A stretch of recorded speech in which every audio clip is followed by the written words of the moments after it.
Oke, hai semuanya, masih Bang saya Rizwan Zone. Sudah sekitar 2 mingguan lebih saya menggunakan TWS dari Plextone ini. Ini adalah namanya Plextone for Live True Wireless Music Headset. Saya nggak tahu yang namanya ini Plextone atau Flextone karena ya ini juga dikirimin dari sananya lah gitu ya.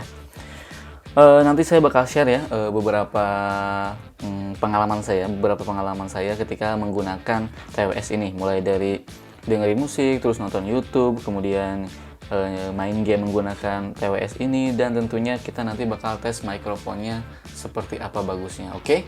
Tapi sebelum lanjut, langsung aja klik tombol subscribe dulu dan nyalain loncengnya, oke? Dan sekarang mari kita bahas boxnya dulu. Ya, ini adalah boxnya. Ini udah saya unboxing tentunya ya. Ini boxnya ya seperti ini. Boxnya itu seperti ini. Dan di sini ada tulisan Creative Design, Half in Ear Fit, IVX5 Sweet Fruit. Jadi ini kalau kena keringat udah cukup aman. Terus ada ini ada custom sound. Kemudian di sini untuk spesifikasinya bisa dilihat. Bluetooth-nya ini menggunakan 5.0, kemudian jarak Bluetooth-nya ini 8 meter, charging time-nya ini 1,5 jam, music time-nya ini 3-4 jam, standby time-nya ini 100 jam, microphone available, jadi ada ya. Kemudian charging case-nya ini nih, untuk charging case-nya ini input charge-nya ini micro USB 5 volt 1 ampere, kemudian output charge-nya ini 4-6 kali, dan bisa standby time-nya ini di 30 hari. Dan ini untuk varian warnanya, ini ada blue, red, green. Nah, coba kita lihat. Ini warna apa? Oh, ini warna biru berarti ya. Oh, ini kebetulan saya dapat yang warna biru dan memang agak aneh sih ya. Banyak corak. Mungkin inilah yang disebut dengan creative design. Suka atau nggak suka itu adalah preferensi masing-masing, tapi kalau saya pribadi sih ini agak rame ya. Jadi saya kurang suka gitu. Karena kalau saya pribadi kalau kayak gini tuh saya mending yang standar-standar aja. Yang penting kualitas audionya, yang penting kualitas suaranya, outputnya. Dan sekarang mari kita buka. Selain dapat headsetnya, dapat apa lagi? Nah, ini nih yang paling keselnya tuh adalah susah buka boxnya tuh. Beginilah ya tampilannya. Udah dibuka. Kemudian di sini ada micro USB, kabel micro USB, dan di sini ada silikonnya. Jadi memang ini karena half in ear kali ya. Jadi biar lebih kedap lagi mungkin menggunakan silikon ini ditambahin.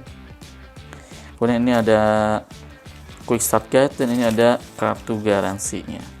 Kalau misalnya kalian mau beli, silahkan cek aja linknya di kolom deskripsi. Oke? Sekarang mari kita sedikit bahas dulu mengenai build quality dari si charging case-nya ini. Kalau misalnya kalian lihat, bisa dilihat ini di bagian atasnya ini nih, di setengah tutupnya ini udah ada magnetnya nih, enak juga ya, udah ada magnetnya tuh. Ini ada tulisan for life dan ini agak glossy. Kemudian kalau misalnya bawahnya ini agak lumayan kesat kayak rubber gitu ya. Jadi ini matte gitu. Enak gitu. Dan di belakangnya ini ada port micro USB dan ini LED indikator untuk pengecasan. Ya. Kemudian kalau misalnya kita buka, di sini ada pin-pinnya nih buat ngecas masing-masing earbuds. Oke. Nah, ini earbudnya tuh memang seperti ini. Nih, kalau dari build quality ya saya bilang ini so-so aja sih ya. Karena memang harganya juga memang sekitar 200 ribuan. Kalau dari earbudsnya ini ada pin untuk ngecasnya, kemudian ini ada tombol multifungsi, ini dengan logo ini tuh bisa multifungsi ya. Kemudian ini ada LED, kemudian di sini ada mikrofon. Oke, sekarang kalau misalnya kita pakai silikonnya kayak gini kali ya. Kita coba pakai silikon. Nah, ini pakai silikon jadi biar lebih ngegrip ke kuping. Cuman kelemahannya itu adalah ini kagak bisa dicas gitu. Jadi ini agak ribet juga sih menurut saya. Ini bukan solusi yang baik juga kalau menurut saya. Jadi kalaupun ini dipakein ke sini tetap aja kan kalau dibuka mau ngecas buka lagi gitu. Jadi kita harus bawa ini kemana-mana. Dan bawa benda-benda sekecil ini tuh menurut saya ini ribet banget menurut saya pribadi ya. Tapi kalau misalnya buat kalian ini it's okay ya silakan.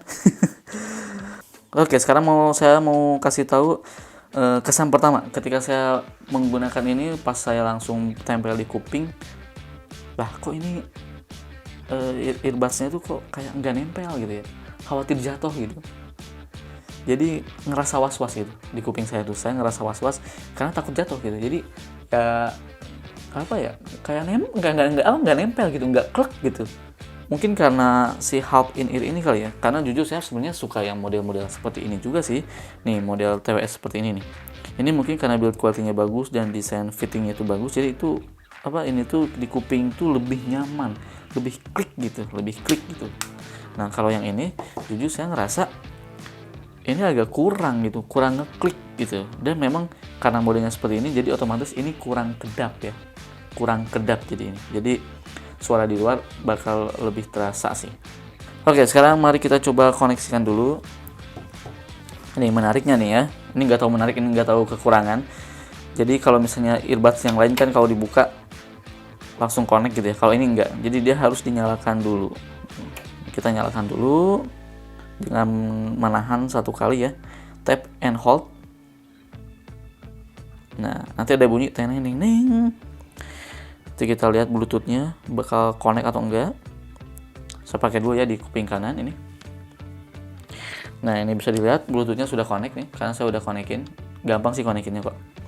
Nah, menariknya juga nih, balik lagi, nggak tahu menarik, ini nggak tahu kekurangan ya. Si earbud yang sebelah kirinya juga ini, kita mesti tap and hold juga buat dinyalakan. Nah, oke, ini baru udah connect nih. Sekarang saya coba buka Spotify.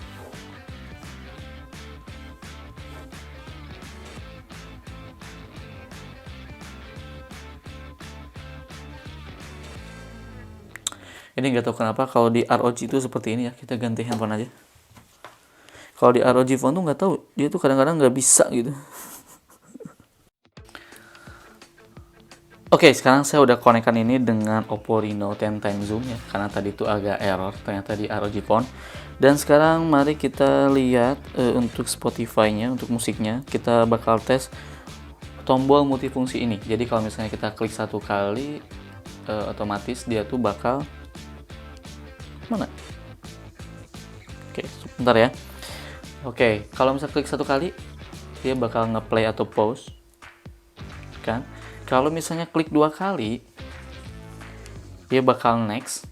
Kemudian kalau misalnya kita klik dua kali yang sebelah kiri, tapi kita nyalain dulu ya, dia biar nyambung. Oke, kita klik dua kali sebelah kiri, dia bakal preview song.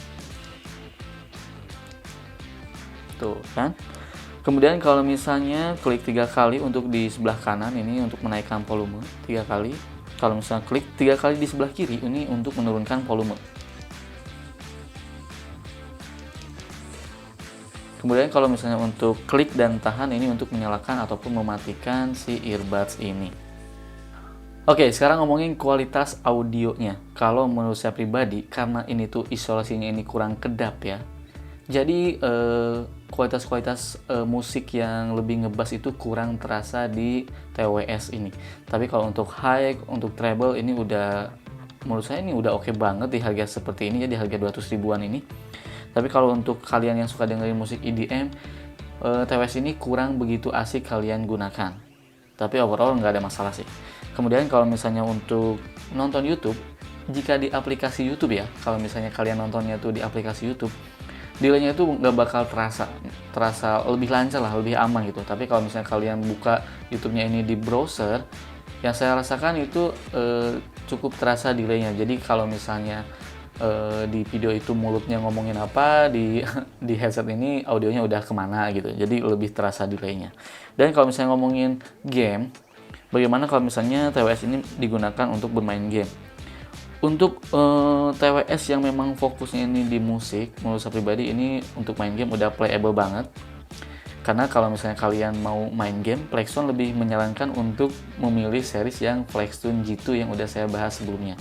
Tapi overall sih ini sound staging ini udah oke banget digunakan main game. Jadi kita bisa ngedenger langkah kaki yang ada di belakang, di kiri, di kanan itu bisa ngedenger banget. Jadi lebih oke sih. Tetap sih maksudnya lebih oke-nya yang G2 itu ya. Tapi setidaknya untuk TWS yang memang untuk musik buat main game ini udah playable banget, udah oke. Dan untuk gimana kualitas mikrofonnya, ya mikrofon dari TWS ini tuh seperti ini. Plextone for Live untuk mikrofonnya. Oke, tes. Halo. Ya, ini adalah rekaman menggunakan Plextone for Live untuk mikrofonnya. Oke, tes ya. Ya, ini seperti ini Menurut teman-teman gimana kualitas dari mikrofon Flextune for Live ini? Ini tenggorokan agak gimana gitu ya. Nah, oke, itu saja video singkat mengenai share pengalaman saya ketika menggunakan Flextune for Live ini. Kalau misalnya kalian mau beli di harga 200 ribuan, menurut saya ini udah lumayan bisa menjadi pilihan buat kalian yang sering dengerin musik.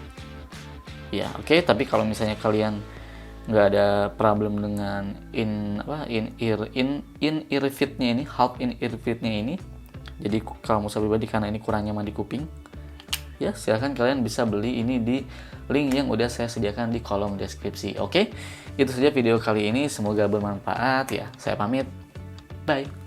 Oke.